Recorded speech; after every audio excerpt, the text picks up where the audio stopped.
Now, this is just part of what my next guest in his committee uncovered. Congressman Jim Jordan, chair of the Weaponization Committee, joins me now. Congressman, this seems surreal. Now, that whistleblower said there's hardly any recourse because the FBI just investigates itself.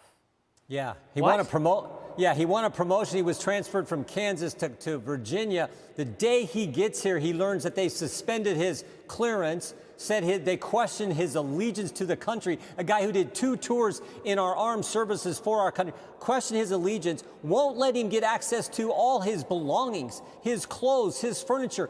4 children, a 2-week-old newborn, wouldn't let him get access to their clothes, their toys, their winter coats.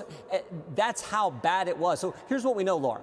We know from the Durham report that these agencies have been weaponized. And they'll go after a presidential candidate. But it's worse today because they will target the people. A parent at a school board meeting, a pro-lifer praying at a clinic, a Catholic attending mass. They will target people. And if you're brave like Mr. O'Boyle and you come forward and tell the truth, then they will try to crush you. They will retaliate against you, just like they did to Garrett O'Boyle, a guy who served our country and is now went 250 days without getting paid because they took his clearance from him.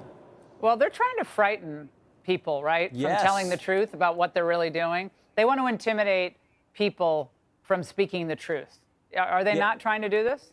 That's exactly what's happening. Over the last year and a half, we've had we've had dozens of whistleblowers come talk to us, but now we've interviewed most of these people. We've talked to a lot of them. We've interviewed some of them for a sit-down interview, and the 3 that are coming for tomorrow are folks who were willing to go public.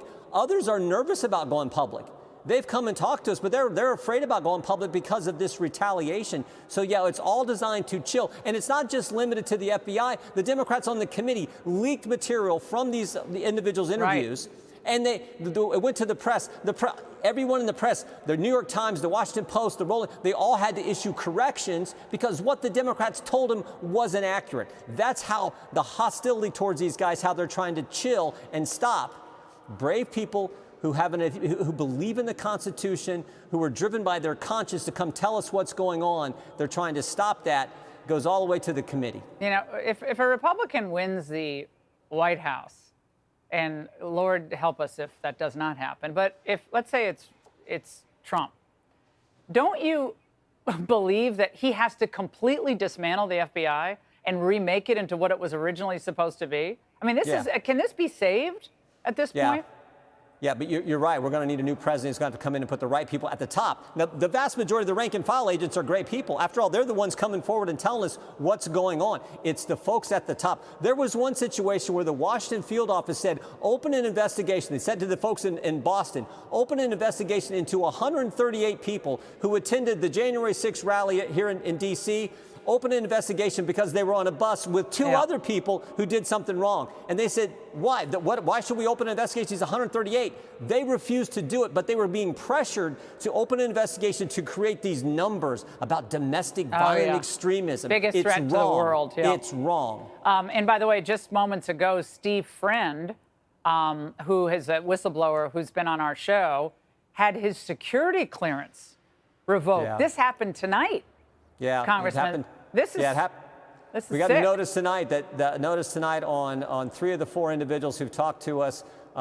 3 will be testifying tomorrow that their security clearance has been not just suspended but revoked. Steve Friend is one of those individuals. He's a good man. He'll be testifying tomorrow as well, telling his story. He talks about how the FBI actually sent agents to a school board meeting. He'll talk about that tomorrow. This is how ridiculous it has gotten. All right. Well, you get some sleep, and we'll be watching. Congressman, thank you. Hey, Sean Hannity here. Hey, click here to subscribe to Fox News YouTube page and catch our hottest interviews and most compelling analysis.